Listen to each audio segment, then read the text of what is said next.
பாரதிய ஜனதா கட்சியை பொறுத்தவரை பொங்கல் பரிசு தொகை என்பது காலம் காலமாக ஆண்டாண்டுல மக்களுக்கு கொடுக்கக்கூடிய ஒரு பரிசு. எல்லா ஆண்டும் கொடுக்கிறோம். இது இவர்கள் எங்கேயோ இருந்து புடுங்கி யாரும் கொடுக்கலீங்கன்னா, ஒரு அரசு பட்ஜெட் போடும் போதே அவங்களுக்கு தெரியும் இதற்கான ப்ரொவிஷன். ஏன்னா எல்லா வருஷமும் கொடுக்கிறோம். திமுக ஆட்சிக்கு வந்தவுடன் 21 தொகுப்பை கொடுத்தாங்க. அது உங்களுக்கு தெரியும். எல்லாம் போய் அந்த பாவு மாதிரி சர்க்கரை எல்லாம் கொடுத்தாங்க. எல்லாம் பக்கெட்ல பிடிச்சிட்டு வந்தோம். அதன் பிறகு போன ஆண்டு கொடுக்க மாட்டேனாங்க. எல்லாரும் சண்டை போட்ட பிறகு 1000 ரூபாய் கொடுத்தாங்க. ஒரு ஆண்டும் இதே பிரச்சனையை செய்யறாங்க. அதனால் பொங்கல் என்பது மக்கள் எதிர்பார்க்கக்கூடிய ஒரு பண்டிகை. மக்களுக்கு செலவு இருக்கும், விவசாய பெருமக்களுக்கு செலவு இருக்கும், எல்லோருக்கும் செலவு இருக்கும். அதனால் இவங்க பொங்கலுக்கு பரிசு தொகை கொடுக்க வேண்டும். ஏன்னா இது நம்ம இன்னைக்கு நேத்து இல்ல. இவங்களுக்கு நிதிச்சுமை பினான்ஸ் மினிஸ்டர் இன்னைக்கு தான் தெரியுமா? தங்கம் தென்னரசன் எங்க போயிட்டாங்க 6 மாசத்துக்கு முன்னாடி? லெஜிஸ்லேட்டிவ் அசம்பிளில பட்ஜெட் தாக்கல் செய்யும் பொழுது தங்கம் தென்னரசனுக்கு நம்பர்ஸ் தெரியாதா? இல்ல அவங்க தேர்தல் வாக்குறுதி கொடுக்கும் போது நம்பர்ஸ் தெரியாதா? எல்லோருக்குமே தெரியும். 1 லட்சம் கோடி ரூபாய் கடன் வாங்குறீங்க. போன ஆண்டு 90,000 கோடி கடன், இந்த ஆண்டு 1 லட்சம் கோடி ரூபாய் கடன் வாங்க போறீங்க. வாங்கக்கூடிய கடன் என்ன சார் பண்றீங்க? தெரியாம நான் கேட்கிறேன். நீங்க வாங்குற கடனை என்ன செய்றீங்கன்னு தயவு செஞ்சு சொல்லுங்க. வாங்குற இவ்வளவு கடன் வாங்கி உங்களால 1000 ரூபாய் கொடுக்க முடியலன்னா என்ன நீங்க அரசு நடத்தி கொண்டிருக்கின்றீர்கள்? 2000 ரூபாய் கொடுக்க முடியல. ஆனா பாரதிய ஜனதா கட்சியினுடைய வழக்கறிஞர் பிரிவு அவங்க போராட்டத்தில் இறங்கி இருக்கிறாங்க. விவசாயிகள் பிரிவு அவங்க போராட்டத்தில் அவங்க இறங்குவாங்க. எல்லா அமைப்புகளுக்கும் நாங்கள் அறிவுறுத்தி இருக்கின்றோம். இதை மக்கள்கிட்ட எடுத்துட்டு போங்க. இவர்கள் பொங்கல் பரிசு தொகை கொடுக்கும் வரை திமுக அரசை நீங்கள் விடக்கூடாது என்று வலியுறுத்தி இருக்கின்றோம். கல்வி விவகாரத்தில் மத்திய அரசு மாநில அரசு மிரட்டுவதா அன்பு மகேஷ் அவர்கள் தெரிவிச்சிருக்காரு. அதாவது புதிய கல்விக் கொள்கையை ஏற்றால் தான் நாங்கள் நிதி கொடுப்போம், இல்லட்டா கல்வியை நீங்க மாநில பள்ளிகளுக்கு மாற்றுங்க இவங்க தரப்பு கேட்காங்க. எங்களுடைய பிள்ளைகளை நாங்க பாத்துக்கிட்டோம் சொல்லிட்டு அமைச்சர் விளக்கம். ஆனா இந்தியாவில் பாரதிய ஜனதா கட்சியை சாராத ஆட்சிகள் எத்தனையோ நடக்குதுங்கண்ணா. எல்லா ஸ்டேட்லயும் நடக்குது. எந்த மாநிலத்திலும் எழுப்பாத ஒரு புகாரை இங்க இருக்கக்கூடிய நம்முடைய அமைச்சர் பெருமகன் அவங்க எழுப்புறாங்க. PM ஸ்ரீ ஸ்கூல், அந்த 16,000 பள்ளிகள் நம்முடைய பிரதமர் கொண்டு வந்ததே புதிய கல்விக் கொள்கையினுடைய அம்சமாக, தனியா கொண்டு வரலீங்கன்னா. அதாவது பள்ளி கல்வியினுடைய தரத்தை உயர்த்த வேண்டும் என்பதற்காக PM ஸ்ரீ பள்ளி, அதுல 16,000 பள்ளிக்கூடம் எல்லா மாநிலத்துக்கும் சொன்னாங்க. நீங்க வேணுங்கிறத கேளுங்க, நம்ம கொடுக்கிறோம். தமிழகத்தினுடைய முதன்மை செயலாளர் அவர்கள் கடிதம் எழுதுறாங்க, எங்களுக்கு இவ்வளவு வேணும் கொடுங்க. எல்லோருக்கும் தெரியும், கடிதம் எழுதும் பொழுதும் சீஃப் செக்ரட்டரிக்கு தெரியும், அதுல நியூ எஜுகேஷன் பாலிசி தான் அதுல கொண்டு வர வேண்டும் என்பது எல்லோருக்கும் தெரியும். அதுல தமிழ்நாடு மட்டும் விதிவிலக்கு கிடையாது. அதே போல சர்வசிக்ஷா அபியான்ல எங்கேயுமே நம்ம பிக்ஸ் பண்ணல. சர்வசிக்ஷா அபியானுக்கு தான் அமைச்சர் பேசுறாங்க. SSAவை பொறுத்தவரை, அதாவது எந்த அந்த காம்பனண்டா இருந்தாலும் கூட யாரும் எங்கேயும் சொல்லல, நீங்க புதிய கல்விக் கொள்கை ஏற்றுக்கொள்ளவில்லை என்றால் மத்திய அரசு உங்களுக்கு கொடுக்கக்கூடிய பட்ஜெட்டை கட் பண்ணிடுவாங்கன்னு எங்கேயும் சொல்லு. ஆனா ஒரு விஷயத்தை புரிஞ்சுக்கணும், புதிய கல்விக் கொள்கையில பல காம்பனன்ட் இருக்குங்க. பல காம்பனன்ட் ஸ்ட்ரீம் லைனிங். உதாரணத்துக்கு நீங்க ஸ்மார்ட் மீட்டர், மத்திய அரசு அவங்க இன்னைக்கு ரிஃபார்ம் சொல்றாங்க பவர் செக்டார்ல. இந்த ரிஃபார்ம்ஸ் நீங்க செஞ்சீங்க அப்படின்னா நாங்க இவ்வளவு பணம் கொடுப்போங்கிறாங்க. செய்யலினா பரவாயில்ல, நீங்க பணம் கிடைக்காது, உங்க வேலையை நீங்க பாத்துங்க, நீங்களே செய்யுங்க. ஏன்னா நீங்க எலக்ட்ரிசிட்டி ஒரு டிஸ்காம் ஒரு எலக்ட்ரிசிட்டி ஏஜென்சியும் பாத்தீங்கன்னா லட்சம் கோடி ரூபாய் லாஸ்ல இருக்கு. லட்சம் கோடி ரூபாய் டான்ஜெட்கோ உட்பட. அதுக்கு மத்திய அரசு சொல்றாங்க, நாங்க பொறுப்பு ஏத்துக்கிறோம், கவலைப்படாதீங்க, நாங்க உங்களுக்கு ஃபண்ட் கொடுக்கிறோம், கான்ஸ்டிடியூஷன் படி நாங்கள் கொடுக்க வேண்டும் என்கின்ற அவசியம் இல்லை, அரசியலமைப்பு சட்டத்தின்படி பணம் கொடுக்க வேண்டும் என்கிற அவசியம் இல்லை. ஆனா பவர் செக்டர் ரிஃபார்முக்கு நம்ம கொடுக்கிறோம், ஆனா நீங்க ரிஃபார்ம் பண்ணுங்க. அதையும் எப்படி பழி போடுறாங்கன்னா, மத்திய அரசு எலக்ட்ரிசிட்டி பில்லை ஏற்ற சொல்றாங்க. அந்த மாதிரி தான் அதை நான் பார்க்கிறேன். எங்கேயும் மத்திய அரசு சொல்லவில்லை. இவர்கள் புரிந்து கொள்ள வேண்டும், புதிய கல்விக் கொள்கையில பல முக்கியமான திட்டங்கள் இந்தியா முழுவதும் அமல்படுத்தும் பொழுது தமிழகம் மட்டும் தனித்தீவாக இருப்பதற்கு வாய்ப்பில்லை. காரணம், எக்ஸாமினேஷன் பேட்டர்ன் மாறுதுங்கன்னா, ஹையர் எஜுகேஷன் பாடியினுடைய ரெகுலேட்டரி அட்டானமி மாறுது, கான்செப்ட் ஆஃப் UGC மாறுது, AICTE டெக்னிக்கல் எஜுகேஷன் மாறுது, மெடிக்கல் எஜுகேஷனுடைய ரெகுலேட்டரி ஃப்ரேம்வொர்க் மாறுது. சோ ஒரு புதிய கல்விக் கொள்கையில இவ்வளவு விஷயங்கள் இருக்கு. அதுல ஒரு விஷயம் 2 மொழி கட்டாயம், 3வது மொழி ஆப்ஷனல். அதாவது தாய்மொழி கட்டாயம், ஆங்கில மொழி கட்டாயம், தமிழ் மொழி கட்டாயம், ஆங்கில மொழி கட்டாயம், 3வது மொழி ஆப்ஷனல். இது ஒரு காம்பனன்ட், இது மெயின் காம்பனன்ட் கிடையாதுங்க. இவங்க இந்த ஒரு பாயிண்டையே பிடிச்சிக்கிட்டு நான் ரெகுலேட்டரி ஃப்ரேம்வொர்க் ஏத்துக்க மாட்டேன். நம்ம மத்திய அரசு புதிய கல்விக் கொள்கையில சொல்லியிருக்கக்கூடிய அவ்வளவு பெரிய டாக்குமெண்ட்ல அவ்வளவு விஷயம் சொல்லியிருக்காங்க. சரி, இவங்க சொல்ல வேண்டியதானே, எனக்கு இந்த மும்மொழி கொள்கை பிரச்சனை, அது அப்புறம் பஞ்சாயத்து பண்ணிக்கலாம், மிச்சதெல்லாம் ஏத்துக்கிறேன்னு சொல்றதுக்கு என்ன பிரச்சனை உங்களுக்கு? நான் திரும்ப உங்களுக்கு அமைச்சு கேட்கிறேன், மிச்சதுல தமிழ்நாட்டுக்கு என்ன, திமுக அரசுக்கு என்ன பிரச்சனைங்கன்னா, அவ்வளவு பாயினியரிங் விஷயம் இருக்கு. மும்மொழி கொள்கை 2026 எலெக்ஷன்ல பாத்துக்கலாம், யாருக்கு வேண்டும் முடிவு பண்ணலாம், யாருக்கு வேண்டாம்னு முடிவு பண்ணலாம். மத்திய அரசு கடிதம் எழுத வேண்டியதானே, எங்களுக்கு இந்த ஆப்ஷனல் லாங்குவேஜ் வேண்டாம், ஆனா தனியார் பள்ளியில 3 மொழி இருக்குல்ல, அதுக்கு என்ன சொல்லுவாங்க? அதனால் இது உப்புக்கு சப்பாக ஒரு காரணத்தை அமைச்சர் சொல்வதாகத்தான் நான் பார்க்கின்றனோ தவிர மத்திய அரசு எங்கேயும் அப்படி சொல்லவில்லை. மேடம் கொஞ்சம் சத்தமா சொல்லுங்க மேடம்.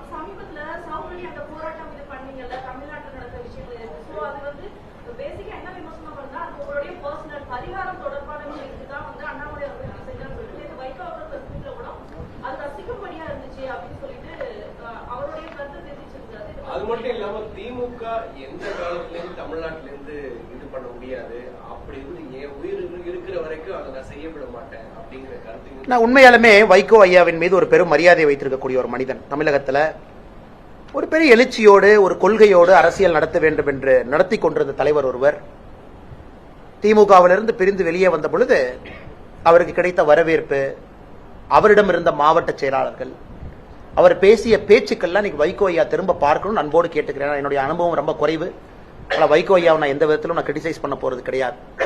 அதனால அன்னைக்கு திமுக வைகோ ஐயா எதிர்க்கணும்னு எதிர்க்க நினைச்சார், அதைத்தான் நாங்க இன்னைக்கு நினைக்கிறோம். வைகோ ஐயா அவர்கள் ஒரு காலத்துல வெளியே வரும்பொழுது அத்தனை மாவட்ட செயலாளர்கள் வந்தாங்க, பெரிய நெடும் பயணம் தமிழகத்தில் எடுத்திருக்கிறாங்க. திமுகவை அவர் திட்டியதெல்லாம் ஒரு வீடியோ போட்டோம்னா இலங்கை தமிழர் இஷ்யூல இருந்து திமுகவினுடைய நடவடிக்கை தமிழகத்தில் வைகோ ஐயா மாதிரி யாரும் திட்டிருக்க முடியாது. இன்னைக்கு அதே வைகோ ஐயா அவர்கள் என்ன சொல்றாங்கன்னா, நான் உயிரோடு இருக்கும் வரை தமிழகத்தில் திமுக ஆட்சி யாரும் அகற்ற விட மாட்டேன். என்னை பொறுத்தவரை வைகோ ஐயா நல்லா இருக்கணும், 150 வருஷம் வாழணும். அவர் கண் முன்னால் 2026 நாங்கள் திமுகவை இங்க இருந்து அகற்றி காட்டுகின்றோம். அதை வைகோ ஐயா பார்க்கத்தான் போறாங்க. ஆரோக்கியமான வைகோ ஐயா அதை பார்க்கணும். இரண்டாவது உங்களுடைய அரசியல் கட்சிகளை பொறுத்த வரைக்கும் மேடம் ஒரு விஷயத்தை புரிஞ்சுக்கணும். ஒரு சத்தியகிரக போராட்டத்தை யாருக்குமே புரியாது ஆரம்பத்தில். மகாத்மா காந்தி அவர்கள், நான் மகாத்மா காந்தியோடைய கால் நெகத்தினுடைய தூசுக்கு சமங்க. ஆரம்பத்தில் இல்ல மதுரையில நான் இந்த மாதிரி ட்ரெஸ் எல்லாம் போட மாட்டேன், காதி தான் போடுவேன்னா நிறைய பேருக்கு புரியல. ஏன் நான் ட்ரெயின்ல ஃபர்ஸ்ட் கிளாஸ்ல போக மாட்டேன், நான் 3rd கிளாஸ்ல தான் போவேன், யாருக்கும் புரியல. மகாத்மா காந்தி அவர்கள் சவுத் ஆப்பிரிக்காவில் ஆரம்பிச்ச பல விஷயங்கள், இந்த பேப்பர் பர்னிங்ல இருந்து பாஸ் பர்னிங்ல இருந்து அவர் ஆரம்பித்த எந்த விஷயம் யாருக்கும் புரியல. ஆனா இன்னைக்கு நான் செருப்பு போடாம இங்க இருக்கிறேன், எனக்கு நான் சாட்டையால் அடித்துக் கொண்டேன். இது புரியவர்களுக்கு புரியும், திமுக காரங்களுக்கு எதுக்கு புரியணுங்க? அவங்களுக்கு புரியாது.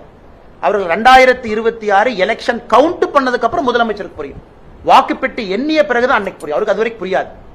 கிராமத்து மக்களுக்கு புரியும். கிராமத்துல கருப்பணசாமியை வழிபடுறவங்க, ஒரு கிராமத்துல காவல் தெய்வங்களை வழிபடுறவங்க, முருகபெருமான வழிபடுறவங்களுக்கு சவுக்கடி போராட்டம்னா என்னன்னு தெரியும். என்னுடைய தாத்தா செய்வாரு, எங்க குடும்பத்துல எல்லோரும் செய்வோம், நான் இன்னைக்கு அதை செய்யறேன். இது யாரும் தனிப்பட்ட முறையில நான் செய்வேன். எங்க ஊர் திருவிழாவை நான் தனிப்பட்ட முறையில செஞ்சுக்குவேன். அது பத்திரிகையிலயோ வெளியோ வர்றதில்லை. இது புதிதென கிடையாது. ஊர் திருவிழாவில் எல்லாரும் செய்யறோம். இன்னைக்கு இதை பப்ளிக்கா செய்ய வேண்டிய அவசியம் என்னன்னா, இந்த செய்தி ஒரு சாதாரண மனிதனுடைய மனதுல ஒரு தாக்கத்தை ஏற்படுத்தும். அவங்க வீட்டுல சாப்பிட்றப்ப ஒரு கணவனோ மனைவியோ மிடில் கிளாஸ் நடுத்தர குடும்பம் ஒரு நிமிஷம் பேசணும். எதுக்கு இவர் அடிச்சுட்டாரு, இவர் அடிக்கிற தேவை இருக்கா, எதுக்கு பண்ணாங்க, அக்யூஸ்ட தான் பிடிச்சிட்டாங்களே அப்படின்னு அவர்களுக்குள்ள ஒரு விவாதம் வரும் பொழுது, சிஸ்டர் நீங்க நல்லா புரிஞ்சுங்க சிஸ்டர், எனக்கும் ஒரு பெண் குழந்தை வீட்டுல இருக்காங்க, 4 வயசு பாப்பா எனக்கு இருக்காங்க. நாம எல்லோரும் ஆசைப்படுறது என்ன, குழந்தை நல்லா படிக்கணும், அண்ணா யூனிவர்சிட்டி போகணும், அவ்வளவுதான். அதே போல அந்த பாப்பாவுடைய தந்தை தாயாரும் அதான் ஆசைப்பட்டிருப்பாங்க, என் குழந்தை அண்ணா யூனிவர்சிட்டியில படிக்கணும், ஹையஸ்ட் இன்ஜினியரிங் காலேஜ் தமிழ்நாட்டில். அண்ணா யூனிவர்சிட்டி போனதுக்கு அப்புறம் என் கண்ட்ரோல் இல்ல, உங்க கண்ட்ரோல் இல்ல, சிஸ்டம் கண்ட்ரோல் அந்த குழந்தை இருக்கா. அண்ணா யூனிவர்சிட்டி வரைக்கும் அப்பா அம்மா நம்ம கூட்டு வந்துருவோம். எக்ஸாமினேஷன் படிக்கணும், கோச்சிங் இன்ஸ்டியூட் போகணும், எக்ஸாம் பாஸ் பண்ணணும், கவர்மெண்ட் ஸ்கூல்ல படிக்கணும், பிரைவேட் ஸ்கூல். என்னுடைய சாட்டையடி போராட்ட மக்களுக்கு என்ன சொல்றோம்னா, நீங்க தயவு செஞ்சு அரசியல் இருந்து ஒதுங்கி இருக்காதீங்க. அண்ணா யூனிவர்சிட்டிக்குள்ள ஒரு விஷயம் நடந்திருக்குன்னா சிஸ்டம் ஃபெயிலியர், சிஸ்டம் ஃபெயிலியர். இது சாதாரணமா ஒரு காட்டுக்குள்ள ஒரு குழந்தை நடந்து போகும்போது ரோட்ல கையவர்கள் பைக்ல, அந்த குழந்தையினுடைய சேஃப் ஸ்பேஸ், அந்த குழந்தையினுடைய இடம், அண்ணா யூனிவர்சிட்டி கேம்பஸ்ங்கிறது அந்த குழந்தையினுடைய சேஃப் ஸ்பேஸ். அந்த குழந்தை அவங்க சேஃப் ஸ்பேஸ்க்குள்ள அந்த பாப்பா இருக்காங்க, அதுக்குள்ள நடந்திருக்குன்னா சிஸ்டம் ஃபெயிலியர் தானுங்க. சிஸ்டம் ஃபெயில் ஆயிடுச்சு. அரசியல்வாதிகள் ஃபெயில் ஆகலாம், முதலமைச்சரும் ஃபெயில் ஆகலாம், ஆனா சிஸ்டம் தோக்கக்கூடாது. சிஸ்டம் தோத்துருச்சுங்களே, அக்யூஸ்ட கண்காணிக்கல, சிஸ்டம் என்ன பண்ணுச்சுங்க, குற்றவாளின்னு தெரியும், ஏன் நீங்க ரவுடி ரெஜிஸ்டர் வைக்கல, அவ இதே குற்றம் பண்ணுவான்னு தெரியும், சிசிடிவி எங்க போச்சு, அப்ப லோக்கல் கோட்டூர்புரம் காவல் நிலையம் என்ன பண்ணிட்டு இருக்கு. அதனால் என்னுடைய சவுக்கடி போராட்டம் என்பது ஒரு நடுத்தர குடும்பத்தில் இருக்கக்கூடிய கணவன் மனைவிக்கு உணர்த்த வேண்டும், சிஸ்டம் தோத்து போச்சுங்க ஐயா, உங்க குழந்தைக்கு பாதுகாப்பு இல்லை. இது யாருக்கு புரியணுமோ அவங்களுக்கு புரியும். அதனால அரசியல் கட்சிகள் அது ஒரு விவாத பொருள். எல்லாம் வந்து கார்த்திக் சிதம்பரம் அன்னை காலையில் ஏதோ சொன்னார், எனக்கு ஏதோ ராசி இருக்காமா, இந்த ராசியை சேர்ந்திருக்கேன், சனி பயிற்சி நடக்குது, அவர் பண்றாரு. இன்னொருத்தர் சொன்னார் திருமாவளவன், இது வந்து காந்தியே இந்த மாதிரி பண்ணல, எனக்கு நகைச்சுவையா இருந்துச்சு, சொல்லிக்கங்க. திமுக இன்னொருத்தர் சொன்னாரு, எனக்கு ஏதோ பதவி வேணும்னு சொல்லிட்டு நான் அடிச்சுக்கிட்டேன். அதனால அட்லீஸ்ட் இதை பேசுறீங்கல்ல, அட்லீஸ்ட் எதிர்க்கட்சி நீங்க பேசுறீங்கல்ல, அதை யாராச்சும் டிவியில பார்த்தாங்கன்னா நீங்க நகைச்சுவையாக நகைப்பாக பேசினாலும் கூட அது தெரியாத 4 பேருக்கு போகணுங்கிறக்கா. அதனால் இதோடு நான் சாட்டடி நிறுத்த போறது கிடையாதுங்க மேடம். நான் செருப்பு கழட்டி வீசியாச்சு. ஒரு தரையில நடக்கிறது எவ்வளவு கஷ்டம் எனக்கு தெரியுங்க. 6 டிகிரி டெல்லி குளிர்ல நடக்கணும். இன்னைக்கு தான் எனக்கு தெரியுது டாய்லெட் எவ்வளவு மோசமா இருக்கு. பப்ளிக் டாய்லெட், இதனால செருப்பு போட்டு போனேன். செருப்பு இல்லாம ஒரு பப்ளிக் டாய்லெட் போகும்போது எவ்வளவு மோசமா வச்சிருக்காங்க. தெருவில் நடந்து போனீங்கன்னா கண்ணாடிகள் அங்கங்க இருக்கு. இன்னைக்கு தெரியுது தெரு எவ்வளவு சுத்தமா இல்லை என்று. அட்லீஸ்ட் எனக்கு அது தெரிஞ்சிருக்குன்னு நான் உணர்ந்துக்கிறேன். அதனால் என்னை பொறுத்தவரை எடுத்த கொள்கையிலிருந்து பின் செல்ல போவது கிடையாது. இவர்கள் ஆட்சி அகற்றப்படும். மாண்புமிகு தலைவர் ஐயா வைகோ அவர்கள் உடல் ஆரோக்கியத்தோடு உள்ளுக்குள்ள ரசிச்சுக்குவார். வெளியோர் சொல்ல முடியாது இல்லைங்க. உள்ளுக்குள்ள வைகோ அண்ணன் 2026 அவரால் செய்ய முடியாததை நாங்கள் செய்திருக்கின்றோம் என்று ரசித்துக் கொள்வோம்.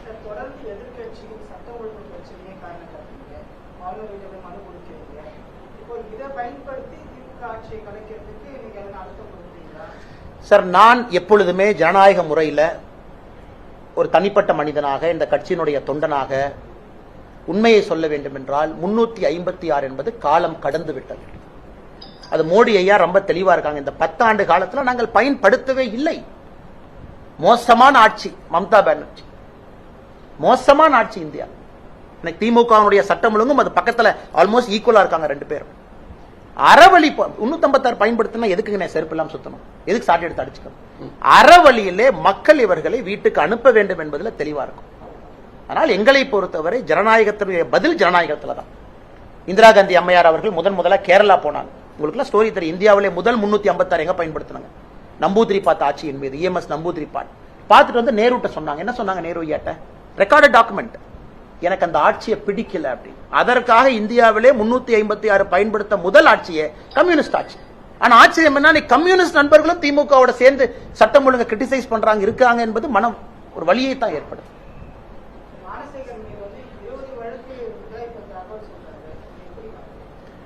அண்ணா இன்னைக்கு நான் கேட்கிறேங்கண்ணா, ஞானசேகரன் எங்க கட்சியிலேயே இல்ல. சரி, உதயநிதி ஸ்டாலின் இவ்வளவு பேசுறாருல, நீங்க அண்ணா யூனிவர்சிட்டி சிண்டிகேட் மெம்பரா உதயநிதி ஸ்டாலின் நீங்க இருந்தீங்க அமைச்சராவதற்கு முன்பு. சரி, சிண்டிகேட் மெம்பரா இருக்கும்போது நீங்க அண்ணா யூனிவர்சிட்டியில பேசின மினிட்ஸ் ஆஃப் மீட்டிங் ரிலீஸ் பண்ணுங்க.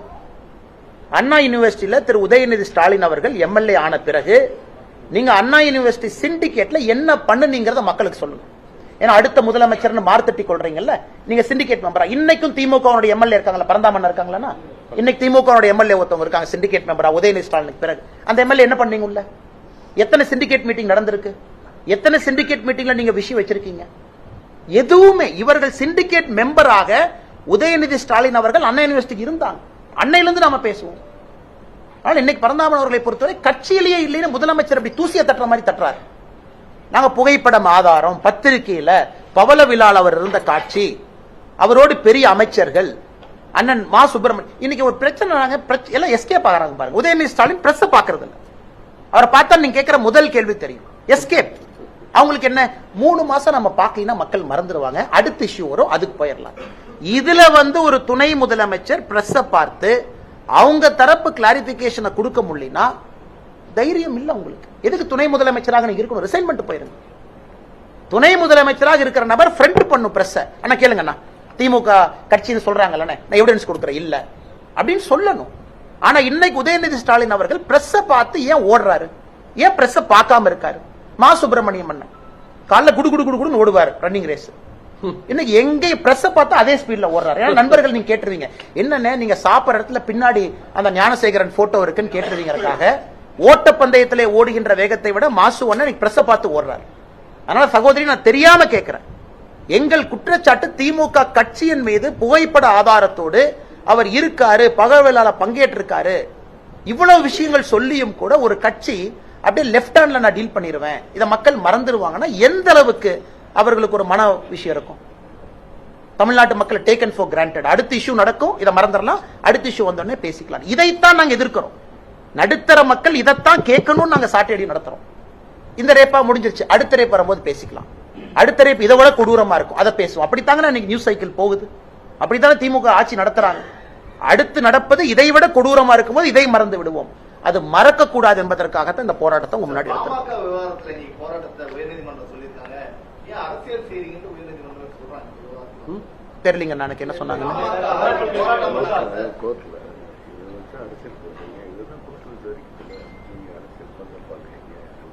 ஆனா எனக்கு வந்து மாண்புமிகு உயர்நீதிமன்றம் என்ன சொன்னாங்கன்னு தெரியல. ஆனா ஒரு விஷயத்தை புரிஞ்சுக்கணுங்கன்னா, டெமோக்ரஸியினுடைய மிக மிக முக்கியமான விஷயமே மக்கள் ரோட்டுக்கு வந்து வீதிக்கு வந்து அமைதியான முறையில் ஆர்ப்பாட்டம் செய்வதுதான் ஒரு டெமோக்ரஸியினுடைய ஃபண்டமெண்டல். அது இல்லை என்றால் அரசியல் கட்சி நடத்த வேண்டிய அவசியம் யாருக்கு இல்லை, பிரஸ் இருக்க வேண்டிய அவசியம் இல்லை. அதனால் பாட்டாளி மக்கள் கட்சி செய்திருக்கக்கூடிய போராட்டத்தை நான் வரவேற்கிறேன். சகோதரர் விஜய் அவர்கள் ஜனநாயக முறைப்படி ஆளுநரை சந்திச்சதை வரவேற்கிறேன். அனைத்து இந்திய அண்ணா திராவிட முன்னேற்ற கழகம் அதனுடைய எதிர்க்கட்சி தலைவர் அண்ணன் எடப்பாடி அவர்கள் அவங்க பண்ற போராட்டத்தை நான் வரவேற்கிறேன். இவர்கள் எல்லோரும் செய்யக்கூடிய போராட்டத்தை நான் வரவேற்கிறேன். காரணம், மக்கள் அண்ணன் சீமான் அவர்கள் எடுத்திருக்கக்கூடிய போராட்டத்தை கைதானதை நான் வரவேற்கிறேன். எல்லோரும் வீதிக்கு வந்து பண்ண வேண்டிய காரணம் என்னன்னா, அடுத்த முறையாவது இந்த அரசு கொஞ்சமாச்சு பயத்தில் இருப்பாங்க, பிரச்சனை ஆகும். அதனால எல்லா கட்சிகளும் வீதிக்கு வந்து யாரும் பஸ் உடைக்கலையே, யாரும் கல்லெடுத்து போடலையே, யாரும் காவல்துறையினுடைய சட்டையை கை வைக்கலையா, எல்லாம் அமைதியான முறையில் பர்மிஷன் கொடுக்கலையே அரெஸ்ட் பண்ணிக்க, அப்படித்தான் இருக்கும். அதனால எங்கே மாண்புமிகு உயர்நீதிமன்றம் என்ன சொன்னாங்க எனக்கு தெரியாது. பட் இருந்தும் ஒரு அரசியல் கட்சி தலைவராக நான் சொல்லக்கூடிய எங்களுடைய வாதம் இது. நாமக்கல்ல பாத்தீங்கன்னா உங்களுக்கு கரும்பு வந்து வாங்கறதுக்காக கொள்முதல் பண்றாங்க. அப்ப 10% கரப்ஷன் பணம் கொடுத்தாதான் கொள்முதல் பண்றாங்க. எப்படி பாக்குறீங்க? ஆனா இது என்ன புதுசா கேக்குறீங்க நீங்க? என்ன இதே ஊர்ல நீங்களும் வசிக்கிறோம், நானும் வசிக்கிறோம். தஞ்சாவூர்ல 2 ஆண்டுகளுக்கு முன்பு கரும்பு வாங்கினாங்க. எப்படி வாங்கினாங்க? அது திமுக கான்ட்ராக்டர் தான் வாங்கணும், அவங்க கையில தான் நீ கொடுக்கணும், அவன் கரும்பு கொண்டே கொடுப்பான். இது புதுசு தானே? இது தமிழ்நாட்டில் நீங்க ரொம்ப பழசு மாதிரி பாக்குறீங்களே. இது எப்பவுமே நடக்கிறது தான். ஆனா இன்னைக்கு அது நார்மலைஸ் ஆயிடுச்சு. திமுக காரனா ஒரு கரும்பு வாங்குற இடத்துல கமிஷன் வைப்பாங்கிற நார்மலைஸ் ஆயிடுச்சு. அதனால இது எல்லாம் மக்கள் பார்த்துக்கிட்டு இருக்காங்கண்ணா. ஏதோ இதுவரைக்கும் லஞ்ச ஊழலே நடக்காத ஒரு தமிழ்நாட்டில் திடீர்னு வந்து அண்ணே என்ன கரும்பு காசு வாங்குறாங்க அப்படின்னா மக்கள் யாரும் அதுக்கு ஆச்சரியப்பட போவதில்லை. இன்னைக்கு ஸ்டேட் ஆஃப் அஃபேர்ஸ் இவ்வளவு மோசமா இருக்கு. அதனால் இது ஒரு விவசாய பெருமகனும் இதை பார்த்து கொண்டிருக்கின்றார்கள் என்று நம்புகின்றோம்.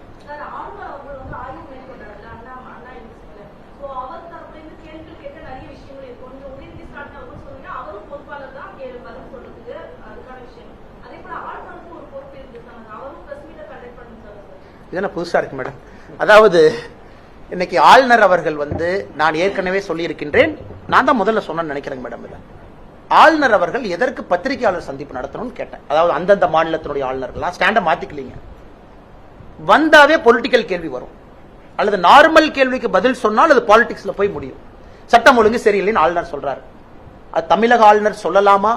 கேள்வி நம்பர் 1. தமிழக ஆளுநர் சொல்றதுக்கு அனுமதி இருக்கா? கேள்வி நம்பர் 2. அதனால் என்னை பொறுத்தவரை ஆளுநர் அவர் வேலையை செய்யறாரு. இங்க ஆளுநர் வந்து லெப்டினன்ட் கவர்னர் இல்ல, இஸ் அ கவர்னர். லெப்டினன்ட் கவர்னராக இருந்தால் சகோதரன் நீங்க கேட்கிற கேள்வியில் நியாயம் இருக்கு. தமிழிசை சவுந்தரராஜன் அக்கா புதுச்சேரிக்கு இருந்தாங்க. அட்மினிஸ்ட்ரேட்டிவ் பவர்ஸ் அவங்க கையில் இருக்கு. Lieutenant governor Delhi, administrative powers அவங்க கையில் இருக்கு. தமிழ்நாட்டை பொறுத்தவரை ஆளுநர் வந்து ஃபிகர் ஹெட்டா இருக்கிறார். இங்க ஒரு வைஸ் சான்சலர் போடுறக்கே இந்த பஞ்சாயத்து. இந்தியால எங்கேயுமே யூஜிசி நாமினி பிரச்சனை இல்லாம இருக்காங்க. தமிழ்நாட்டில் மட்டும் யூஜிசி நாமினிக்கு என்ன பிரச்சனை? வேற எந்த மாநிலத்திலும் பிரச்சனை இல்லை. எல்லா மாநிலத்திலையும் யூஜிசி நாமினி, யூஜிசி ஆக்ட் சொல்லியிருக்காங்க, சுப்ரீம் கோர்ட் கைட்லைன் இருக்கு, போறாங்க. தமிழகத்தில் மட்டும் யூஜிசி நாமினி நான் விட மாட்டேன். எப்படி நான் விடுவேன்? அதனால் இவர்கள் ஒரு முறை யோசிக்கணும், இதுல அரசியல் செய்வது யார்? உயர்கல்வித்துறையா ஆளுநரா? வெரி கிளியர்லி உயர்கல்வித்துறை என்பது எல்லோருக்கும் தெரியும். சார், இப்ப எல்லாரும் அந்த ஆய்வு பண்ணிருக்காங்க, சென்ட்ரல் கவர்மெண்ட்ல இருந்து ஆய்வு பண்ணிருக்காங்க, நீங்களும் டெல்லியில போய் ரிப்போர்ட் கொடுத்துருக்கீங்க. அடுத்த ஸ்டெப் என்னவா இருக்கும்? என்ன மாதிரி நடவடிக்கை? என்சிபிசிஆரை பொறுத்த வரைக்கும் வந்திருக்கக்கூடிய குழு ரொம்ப ஒரு டெக்கரேட்டட் போலீஸ் ஆபீசர், மகாராஷ்டிராவுடைய முன்னாள் டிஜிபி ஒருத்தவங்க வந்ததா பேப்பர்ல பாத்தங்கன்னா. அப்புறம் NCP, National Commission for Women, NCW, National Commission for Women ஒரு மெம்பர் வந்திருக்காங்க. நேஷனல் கமிஷன் ஃபார் உமன் சார்பாக ரிட்டையர்ட் டிஜிபி அனுப்பிச்சிருக்காங்க, சேர்மன். அவங்களுடைய பிரஸ் நோட்ல ரொம்ப சில விஷயங்களை ரொம்ப ஆழமா பேசியிருக்கிறாங்க. அந்த பாதிக்கப்பட்ட சகோதரியை பார்த்தோம், சிஸ்டத்தை ஃபெயிலியரை பார்த்தோம், போலீஸ் என்ன பண்ணாங்க, ரெக்கார்ட்ஸ் எல்லாம் கேட்டிருக்கோம். ஆனால் நாங்கள் இதை வந்து ரொம்ப கடுமையாக எடுத்துக்கொள்ள போகின்றோம்னு. அதனால் இதுல சிஸ்டமேட்டிக் ரிஃபார்ம்ஸ் வர வேண்டும் என்பது என்னுடைய ஆசைங்கண்ணா. சிஸ்டமேட்டிக் ரிஃபார்ம்ஸ், அதாவது ஆட்டோமேட்டிக்கா அந்த பிஎன்எஸ்லயே, அந்த சிசிடிஎன்எஸ்லயே சொல்லிடணும், இந்த மாதிரி கிரைமா நீ ஆட்டோமேட்டிக்கா ரவுடி ரெஜிஸ்டர் அதே கிரியேட் பண்ணி கொடுத்துடணும். எதுக்கு போலீஸ் ஸ்டேஷன்ல பெண் வச்சு ஒரு ஏட்டையை எழுதணும்? அடுத்த ரிஃபார்ம்ஸ் என்னன்னா, தம்பி இந்த குற்றம் நீ பண்ணிட்டியாப்பா, ஆட்டோமேட்டிக்கா ஸ்டேஷன் ரவுடி ரெஜிஸ்டர்ல நீ போய் உட்காந்துக்குவ. நீ மாசம் 4ஆம் தேதி போய் இன்ஸ்பெக்டர் ஐயா பார்த்து என்ன பண்றேன்னு சொல்லிட்டு கையெழுத்து போட்டு வெளியே வா. எனக்கு டிஸ்கிரிஷனரி பவர்ஸ் போலீஸ்க்கு இருக்கு. யார் ரவுடி ரெஜிஸ்டர்ல சேர்க்க வேண்டும் சேர்க்க கூடாது என்பதை ஏட்டையா முடிவு பண்றாரு. அந்த ஏட்டையா தான் முடிவு பண்றாரு. அதனால இந்த மாதிரி ரிஃபார்ம்ஸ் நான் எதிர்பார்க்கறாங்க. ஏன்னா இந்த குற்றவாளி குற்றம் செய்வான் என்று தெரிந்தும் கண்காணிப்பு இல்லாதனால குற்றம் செஞ்சிருக்கான். இந்த மாதிரி நிறைய ரிஃபார்ம்ஸ் கொடுப்பாங்கன்னு நம்புறோம். ஓகே.